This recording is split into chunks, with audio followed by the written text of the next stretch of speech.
السلام علیکم بابای حاجی. از نام یک خواهر اسلامی شما از ناحیه حصار در خانه ما ثبتای شما را گوش میکنند و یک سوال دارم. خوبتر میشد که این سوال را همین جمعه جواب میداده. این سوال من فکر میکنم که با همه زنها و مردها لازم میباشد. سوال چنین است: در یک موعظتان گفتید که اگر مرد میل زن داشته باشد زن رد کند، آن زن در لعنت ملائکه هاست. اگر زن خواهد و مرد رد کند اینجا چی می شود؟ بسیار سوال عجیبه. بخوام من خواندم حیرت نماندم خودم. خدا نگه دارد.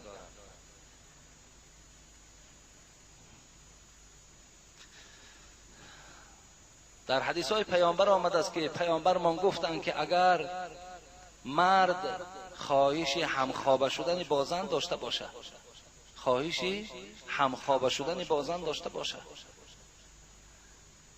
و از زن خواهش کند که من میل همخوابگی دارم، خواهش برآوردن کام دل دارم، چی میگویی؟ اگر زن گفتیم رد کند، پیامبر گرامی گفتند که ملائکه ها تا بروز در حق این زن لعنت میگویند که تو خواهش مرد رد کردی، تو آن چیزی که مرد از تو با یک تولای بود، زاره بود، خواهش بود، پیشنهاد بود رد کردی.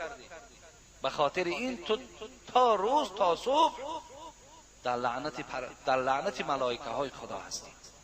حتی پیامبر گفتند که اینش اگرچه مبالغه است ولی حدیث بیان میکند که حتی اگر زن در نزد تنور باشد، چکدان میگیم ما و شما یا تنور میگیم، یا بالای شتر باشد، اگر مرد همونجا هم اگر اشاره به هم خوابگی کند، زن باید از شتر پایان شود، یا نزد اگر تنور باشد سرفش جمع کند، خواهش مرد برآورد.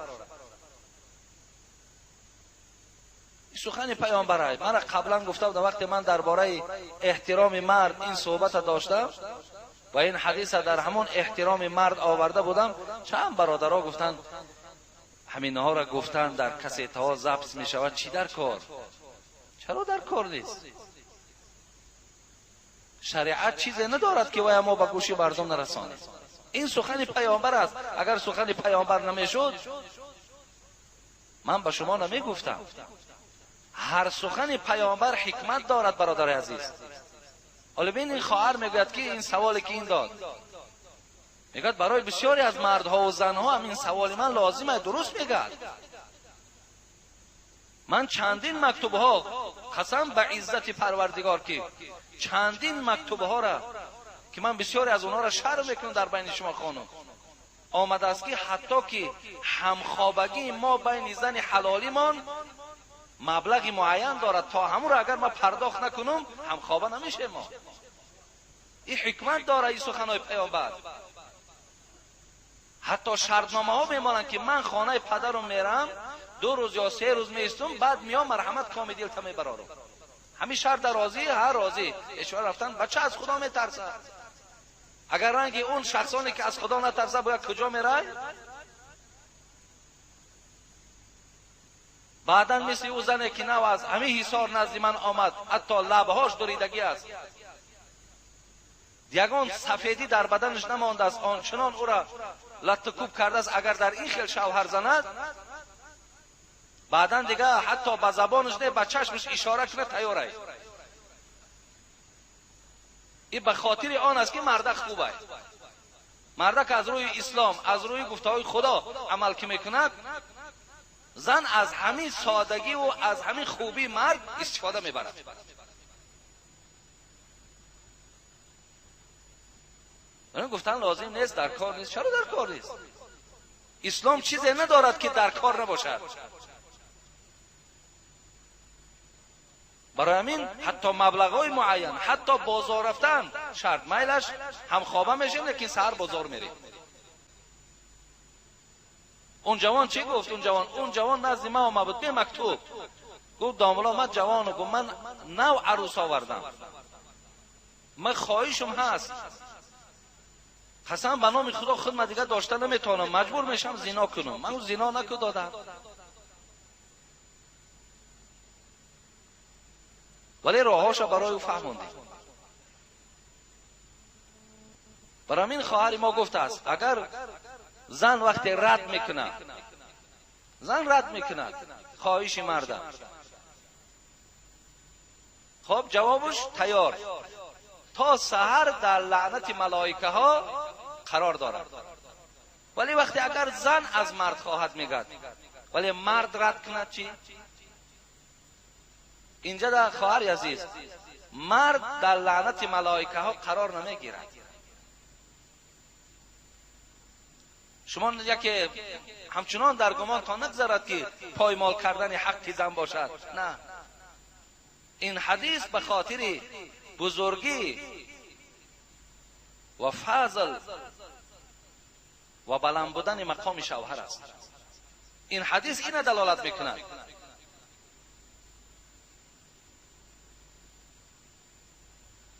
برای همین شوهرها اگر ردم که کنن شما روی ترش نکنید، حتی روی ترش هم نکنید. اگر تکلیف شما را ردم که کنن شما همچنان تصور کنید که با شما هم خوابه شده و در حقشان دعای خیر کنید که خداوند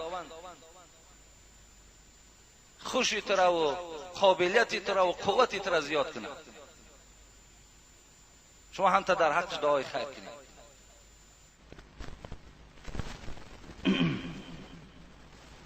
السلام علیکم حاجی داملا. من یک زنی هستم که با ستر و با حیا 5 وقت نماز خوان و با همه این حالت ها رسیدنم از برکات شما داملای عزیز است. همیشه در حق شما دعا گویم و اخلاص بلند دارم. سوال دارم داملا، زندگی مشکل داریم، کم بغلانه، شوهرم کار میکند لکن نارسایی زیاد، نرخ و نوا به شما معلوم. این همه را برای دریافت رزق روزی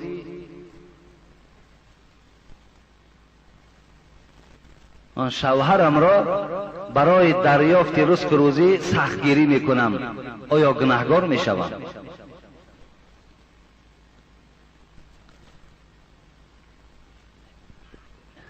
این خواهر سوال دادن که مقصد زندگی کم بغلانه دارم، خیلی مشکلات، نارسایی، نرخ و نواهای بلند، شوهر ما سختگیری میکنم، کار میکند، لیکن برای زیادتر رسانیدن یا خوبتر رسانیدن او را سختگیری میکنم. آیا گناهکار میشوم یا نمیشوم؟ خدا خیر دهد مادر عزیز، خواهر عزیز. این خیلی زنهای مسلمان هم خیلی نادرن، کم هستند که برای پیشگاه خدا در این جمله ها گناهکار میشوم یا نمیشوم. اگر الحال من برای او گویم که گناهکار میشوی، این خواهر ما ترک میکند این عمله. ببین مقصدش همین است، باوریم هم همین است. در یک قشلاق قبله‌ای میگویند خیلی دور است، طرفای دوشنبه. وقتی که معرکه را انجام دادم تمام کردم، آدمای زیاد بود، خیلی آدم خیلی زیاد بود، زنها هم خیلی زیاد بودند. قریب 10 سوال از زنهای همونجا برای من آمد که داملای عزیز فقط در حق شوهر من دعا کو که خدا عمرشون دراز کند. خیلی خرسند شدم که زنهای با حیا و زنهای خدا ترس که در حق شوهر دعا میکنند، از ما در حق شوهرهاشون دعا فرصت استفاده میبرند.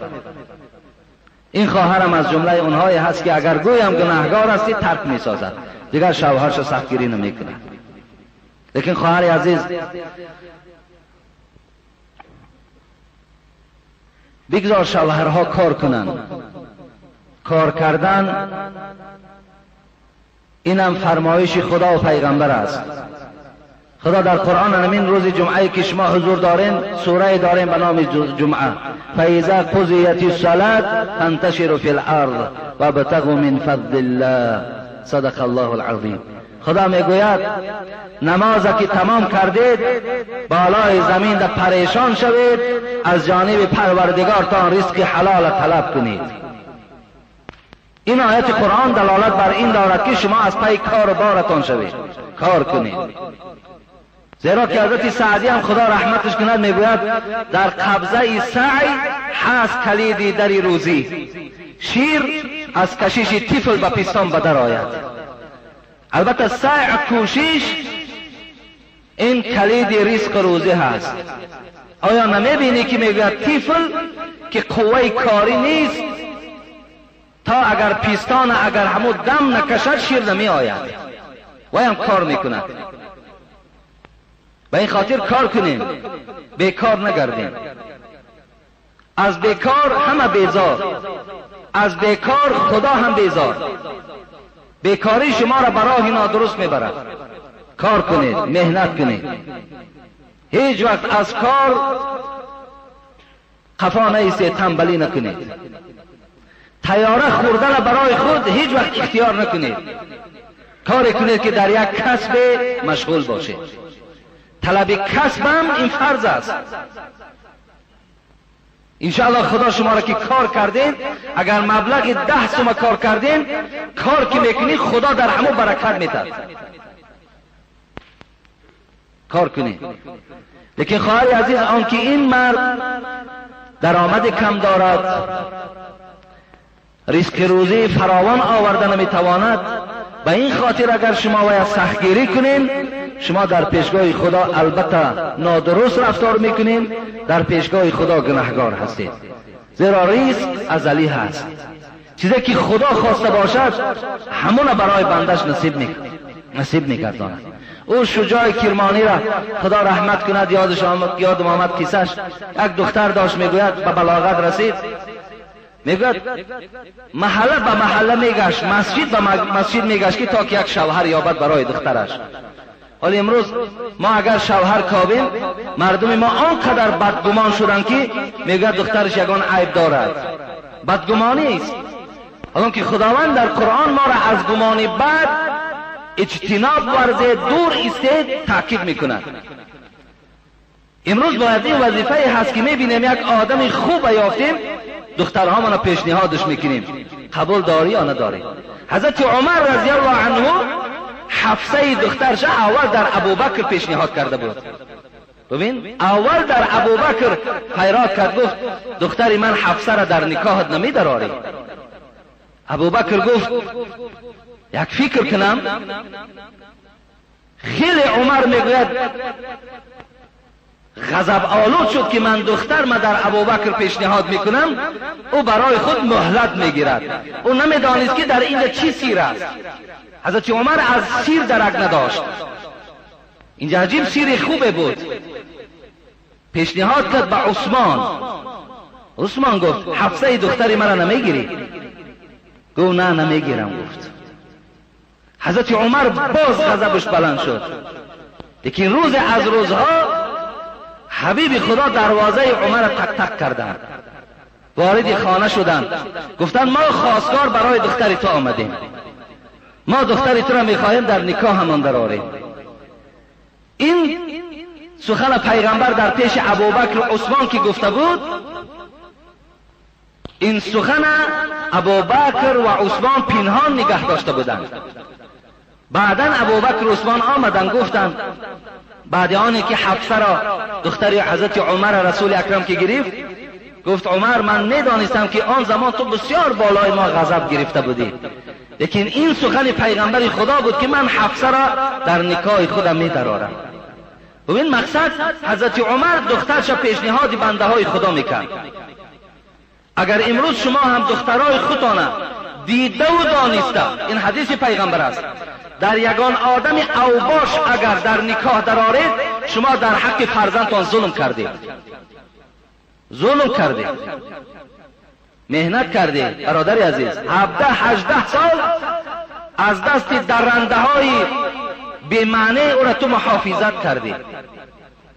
باید این تو باز در شخص تسلیم کنی که وای آینده با این دختری تو صحبت خوب داشته باشد، از دامان او فرزند خوب به دنیا آید و خویش و تباری شما مستحکم باشد. به این خاطر این شجاع کرمانی خدا رحمتش کند آمد میگوید سیوم روز در یک مسجد در آمد که یک جوان نماز خوانده ایستاده است. بسیار خوشش آمد. جوان که تمام کرد گفت، جوانی عزیز گفت برای تو زن در کار نیست؟ گفت پدری عزیز گفت در کار است لکن مبلغ ندارم. گفت چه مقدار مبلغ داری؟ گفت همگی 3 درهم در حیاتم دارم. خیلی کم بغل بودن. ولی امروز ما و شما زندگی 1 ساله را داریم و میترسیم. خانه را ذخیره کردیم، نان قاب جمع میکنیم، گندم جمع میکنیم، آرد جمع میکنیم، باز چشمان طرف بازار از اونا که ذخیره اند. این معنای را دارد که تو اعتمادی به خدا نداری، تو رزق از خدا نمیبینی. گفت 3 درهم دارم. گفت بس است 3 درهم؟ رو گفت به یک تاش یک تکنان خواهد، 1 درهمش در بدل گفت مهر این زن ده و 1 درهمش عطر بخر، گفت خوشبویی بخر. این مر انجام داد، گرفت آورد نزد دختر، نکاح کرده دادن. دختر رو ببینید، تقواش رو ببینید، اعتمادی تکیه بر خدای او رو ببینید. برادرای عزیز شما مردین، اگر همون مردهایی که همین عقیده زن نداشته باشند، اگر 1000 تا تو جمع شوی خاکی پای همین زنک نمیشوی. 1000 تا.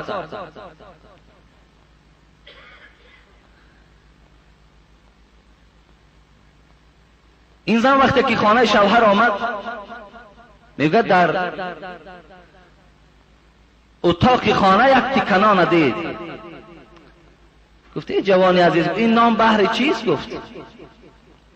گفت این من برای پگاه خریدم. گفت این زن آنقدر ناراحت شد، میگوید که دختری شجاع کرمانی بود.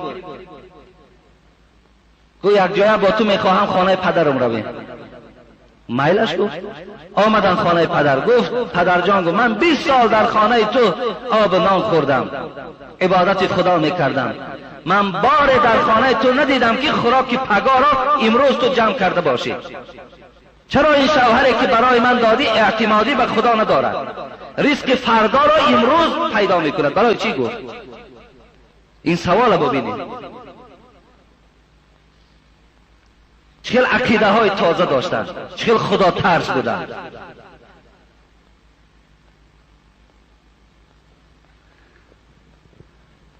از این خاطر خواهر عزیز من باوری دارم که این شوهری که کار میکند یک تکنه نان نه، بلکه چند تکنان در خانه شما هست.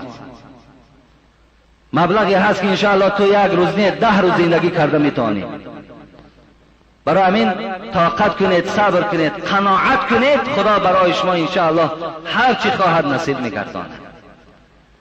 در رزق دادگی خدا هیچ وقت ناراضگی نکن. چیز خدا داده است راضی باش، خوشنود باش، الله انشاءالله باز رزق تو را زیاد میگرداند.